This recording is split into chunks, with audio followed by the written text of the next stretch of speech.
If your deck is looking a bit tired or has become slippery due to dirt and grime buildup, then it's time to clean your deck. This is something you should consider doing about every 12 months prior to oiling, ideally ahead of summer. It'll take your deck from this to this.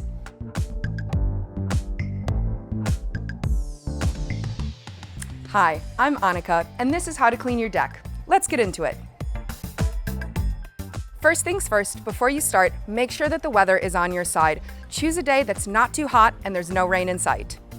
This way, the cleaning solution can do its job properly without drying too fast or getting washed away.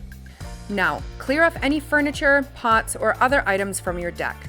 Then sweep the entire deck, including the steps, to get rid of loose dirt, leaves, and debris.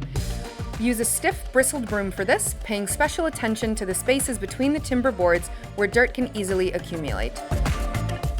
Next, it's time to apply your deck cleaner. You will need to wet down your deck prior to applying the cleaning solution, as it's important that the cleaning solution doesn't dry on the deck. Now, take a stiff deck scrub brush or broom and start scrubbing the deck. Work in sections, focusing on one area at a time so you can give each part the attention it needs. The scrubbing action will help lift the dirt and grime from the timber. Be sure to scrub along the grain of the timber, especially if you have older weathered boards. When you scrub along the grain, you're working with the natural structure of the timber, allowing the cleaning action to penetrate deeper into the grooves and ridges of the timber. This ensures that dirt, grime, and any mold or mildew that may be embedded in the grain are effectively lifted out. Once you've scrubbed the entire deck and steps, it's time to rinse off the cleaner. You can use a garden hose or pressure washer. Start at one end and work your way across, ensuring all the cleaner is washed away.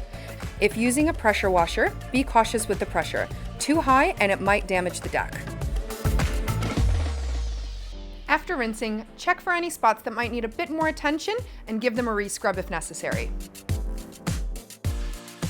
Then, leave your deck to dry completely. This could take a few hours to a full day, depending on the weather. Once it's dry, your deck should be looking fresh and clean, ready to enjoy. It is recommended to apply a fresh coat of oil once you've thoroughly cleaned your deck to ensure it is protected from the elements. And that's it. Your deck is now clean and ready for whatever comes next, whether it's a relaxing afternoon or prepping for a fresh coat of oil. If you liked this video, make sure to check out our other instructional guides. We've got plenty of DIY advice online to help you tackle your next project with confidence.